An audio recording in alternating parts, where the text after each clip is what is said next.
saya dapat melayani bersama-sama dengan saudara. Dan malam ini pun gereja sudah dekat penuh. Itu memberi sukacita kepada setiap kita yang hadir pada malam hari ini. Saudara, hidup dalam kepastian.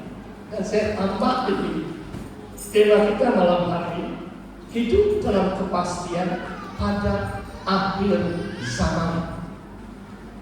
Hidup dalam kepastian pada akhir zaman. Kalau kita lihat dunia ini, semakin dekat akhir zaman, semakin banyak perkara yang berlaku yang seolah-olah tidak pasti. There's so much uncertainty, ketidakpastian, ketidaktentuan yang sedang berlaku. Sejak Presiden Amerika Syarikat dipilih kembali menjadi presiden 9 atau 10 bulan yang lalu, dunia lihat banyak perubahan.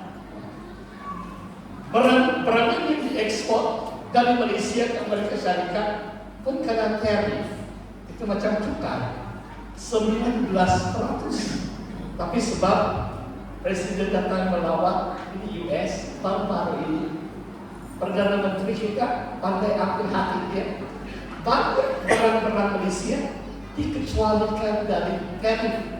Jadi maksudnya ekonomi Malaysia tidak terjejas, bahkan mungkin semakin pulih karena hubungan baik kita, negara kita dengan Amerika Syarikat.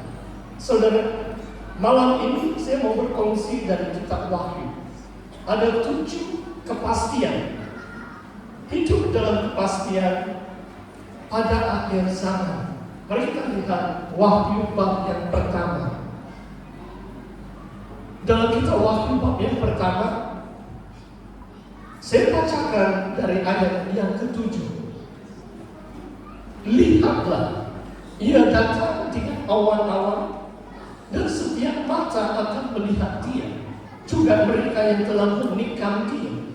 Dan semua bangsa di bumi akan meratapi dia. Ya amin. Lihatlah, ia merujuk kepada Yesus Kristus datang dengan awan-awan. Setiap mata akan melihatnya. Kepastian yang pertama adalah Yesus pasti kembali ke dalam dunia ini. Walaupun mungkin dunia kucar kacir, huru hara di sini sana, perang di sini sana, bencana alam di sini sana, tetapi keyakinan kita adalah Yesus pasti kembali ke dalam dunia ini. Sejarah ada titik akhir bila Tuhan Yesus datang kedua kalinya dan kerajaan 1000 tahun mulai memerintah di atas bumi. Luar biasa sebenarnya. Yang kedua sebenarnya, saya bawa kita lihat dalam Wahyu bab yang kedua. Malam ini saya petik dari kitab Wahyu bab yang kedua ayat yang ke-26.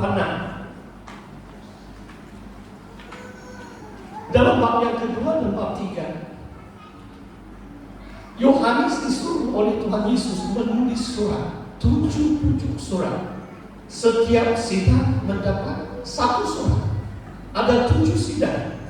Dan di tengah-tengah 7 surat ini adalah kota Tiatira. Kota Tiatira adalah kota yang paling tidak terkenal di antara 7 kota yang terdapat dalam kitab Wahyu.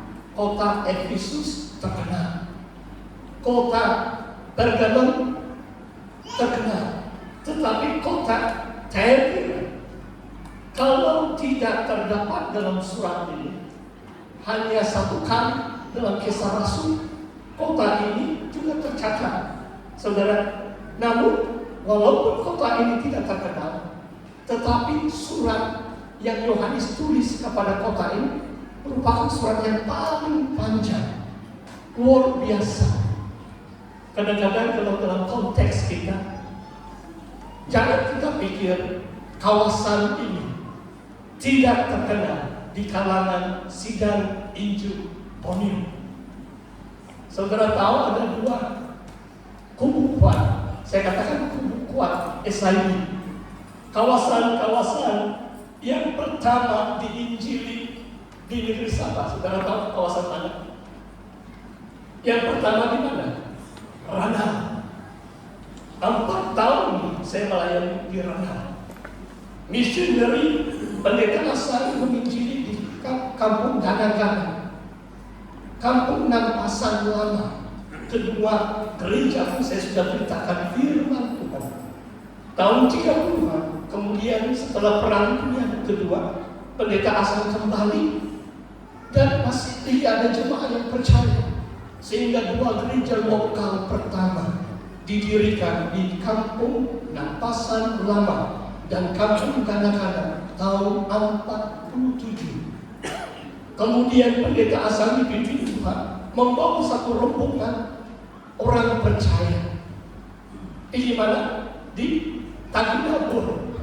Itu juga tempat di mana saya melakukan pelayanan saya tahun 94-95. Saya melayani di kampus Melangkah di kawasan Taginabu. Kawasan Taginabu mungkin ada 30 gereja. Kawasan Ranau juga ada 30 gereja. Tetapi kawasan NTB berapa? 7 kan? Tetapi Tuhan sangat sayang dengan kita. Surat yang paling panjang ditulis kepada kota yang tidak terkenal. Jangan anggap kita di tempat di sini di NTB tidak begitu penting berbanding kawasan-kawasan yang lain. Ada rencana Tuhan yang indah buat kita. Ada sesuatu yang Tuhan lakukan di tempat ini melalui gereja-gereja itu. Saya sangat terharu. Tahun ini merupakan tahun pertama gabungan sidang. Ketua kawasan dapat menyatukan gereja-gereja supaya tidak berbelah bagi. Perayaan kita satu, jemaat kita satu. Itu luar biasa. Itu permulaan yang baik, saudara. Dan saya percaya ada sesuatu rencana Tuhan yang indah buat kita di kawasan NTB. Jangan sekali-kali menganggap kita ini kurang penting berbanding kawasan-kawasan yang lebih besar daripada kita. Saudara, di ayat ini mengatakan orang siapa benar. 7 kali Yesus berbicara melalui Yohanes. Barang siapa benar pasti mendapat upah surgawi. Pada akhir zaman menuntut setiap kita, saudara, secara individu untuk menang. Perkataan menang itu overcome. Saudara tahu itu lari berkala atau lari berpakar itu terus. Lompat. Ada sesuatu yang harus diatasi. Itulah seruan Tuhan untuk jemaat menang. Karena kita perlu mengalami segala pencobaan dunia yang akan datang pada akhir zaman. Tuhan menjanjikan barang siapa menang dan melakukan pekerjaanku sampai kesudahan. Ayat 26 saya baca. Kepadanya kukaruniakan kuasa atas bangsa-bangsa. Maksudnya bila Yesus Kristus datang kedua kali, Tuhan kita adalah Raja atas segala raja, Tuhan atas segala Tuhan. Saudara dan saya adalah imamat rajani. Kita adalah raja-raja memerintah bersama Tuhan Yesus atas segala bangsa. Dan kerajaan itu 1000 tahun dan untuk selama-lamanya. Ini yang kita harapkan, ini yang kita nantikan, saudara. Sebab ini mesti politik dan mungkin campaign. Saya cuma 2 kawan yang ada dalam YB.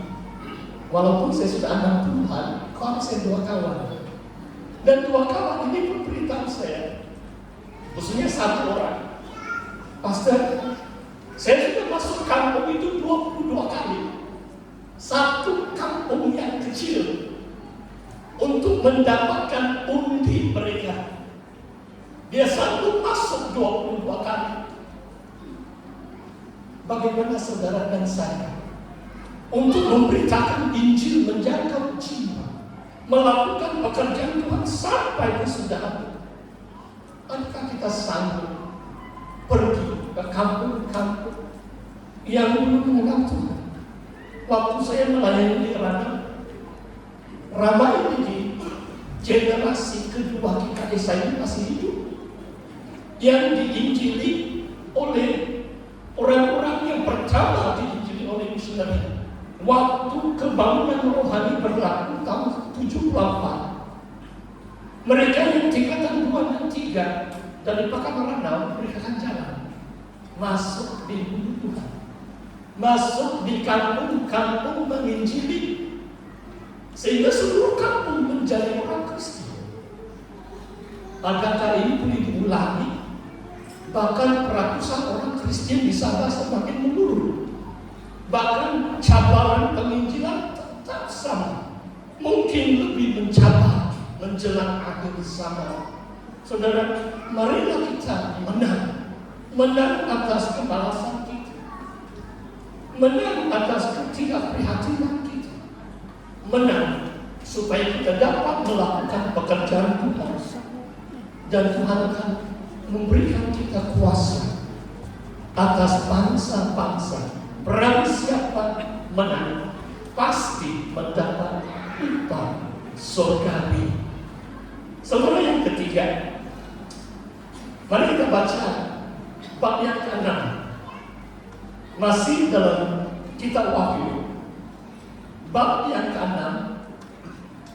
Kalau saudara baca ayat-ayat ini, ayat 6b berkata, secupak kandung sedinar, 3 cupak jelang sedinar. Sedinar ini adalah gaji harian. Sekarang kamu suruh orang kerja 50 ringgit satu hari, tidak ada orang mau. Betul atau tidak? Mungkin paling sedikit 70 ringgit atau 80 ringgit baru orang mau. Tetapi pada akhir zaman, secupak kandung begitu sedikit, 1 hari gaji. Mungkin pada akhir zaman 80 ringgit baru kasih beli 1 kali makan untuk keluarga. Berapa kali saudara dan saya makan? Kadang-kadang kamu lihat saya tidak begitu besar badan, tapi saya suka makan juga. 5 kali saya makan. Sarapan mesti jam 10 saya lapar sudah makan. Tengah hari makan, 3,5 kotak